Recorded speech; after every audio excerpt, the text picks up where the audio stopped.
চক্ষু পিপাসিত দর্শনের তরে মন যে করে অস্থির,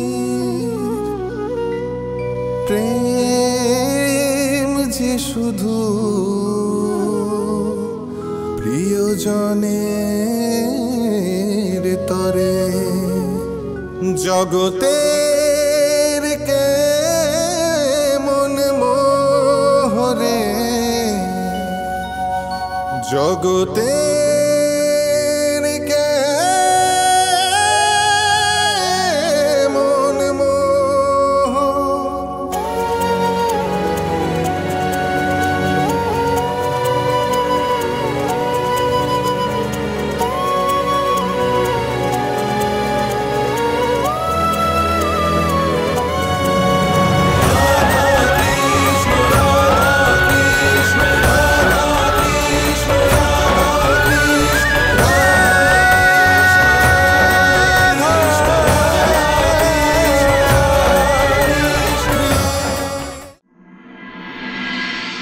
কৃষ্ণ, আমাদের এবার যেতে হবে।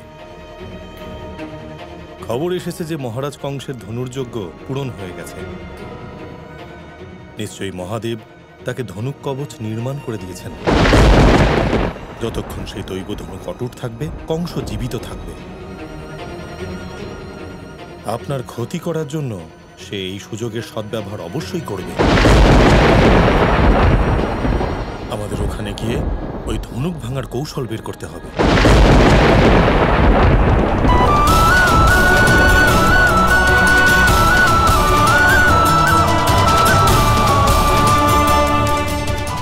সামনে এগো সারথি।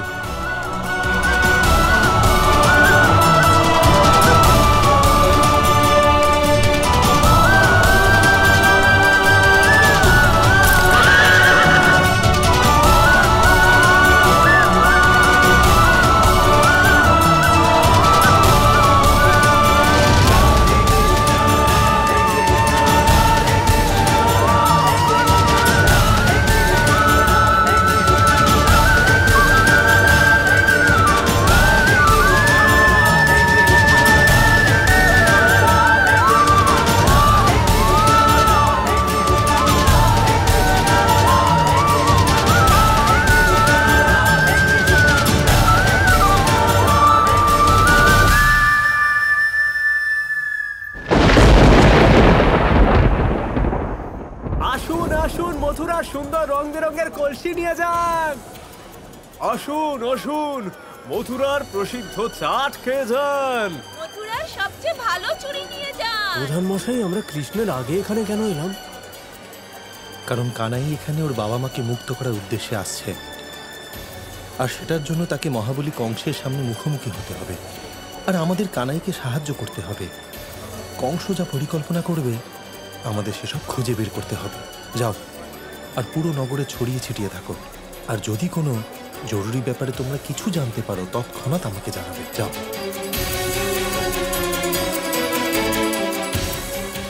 কানাই, তোমাকে সাহায্য করার জন্য যা করতে হবে আমি সেটা অবশ্যই করব।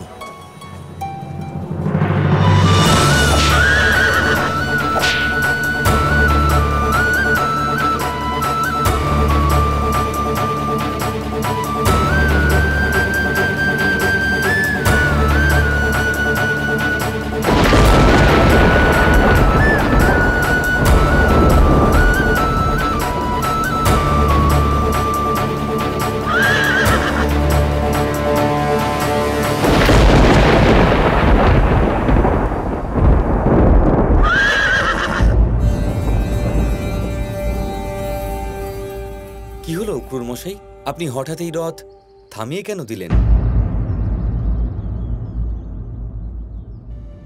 না শ্রীকৃষ্ণ আর বলরাম, না আপনারা আগে এগোবেন না এই রথ। আমাকে ক্ষমা করবেন, আমি আপনাদের সাথে এরকম করতে পারবো না।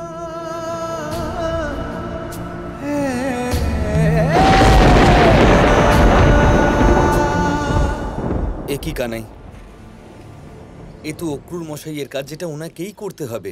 তোমাকে মথুরায় নিয়ে যাওয়া অক্রুর মশাইয়ের কাজ, এটাই বিধির বিধান। কিন্তু উনি তো মানা করছেন। এবারে এবারে কি?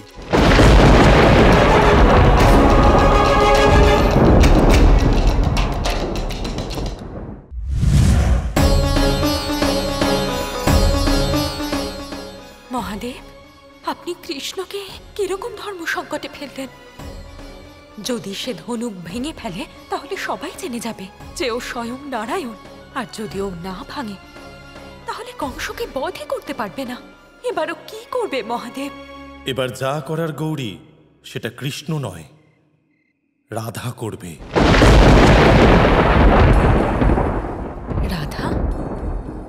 রাধাই অসম্ভব কাজ কি করে সম্ভব করবে?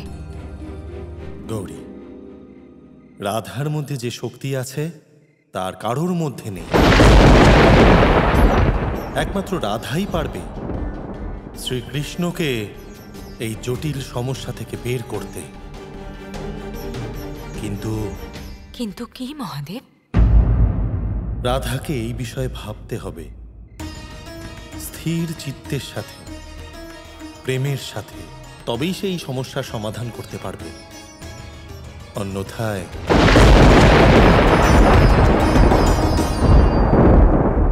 খবর এসেছে যে মহারাজ কংসের ধনুর্যজ্ঞ পূরণ হয়ে গেছে। নিশ্চয়ই মহাদেব তাকে ধনুক কবচ নির্মাণ করে দিয়েছেন। আপনার ক্ষতি করার জন্য সেই সুযোগের সদ্ব্যবহার অবশ্যই করবেন। এটা মহাদেব এটা কি করলেন?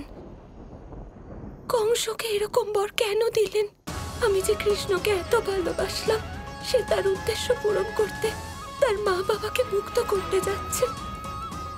তাহলে মহাদেব আমার কৃষ্ণের বিরুদ্ধে কংসকে কেন বর দিলেন? না,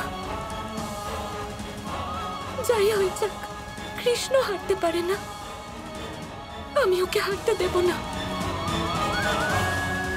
কখনো নয়।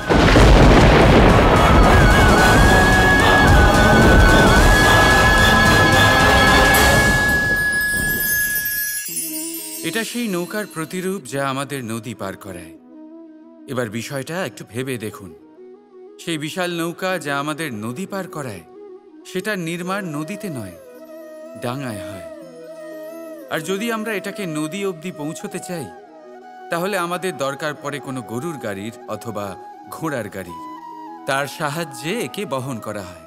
এবার পথে যদি কোনো জলধারা আসে, কোনো নদী আসে, আর সেটাকে পার করতে হয়, তাহলে তখন সেই নৌকার ওপরে গাড়ি রাখা হয়, তারপর তাকে পার করা হয়।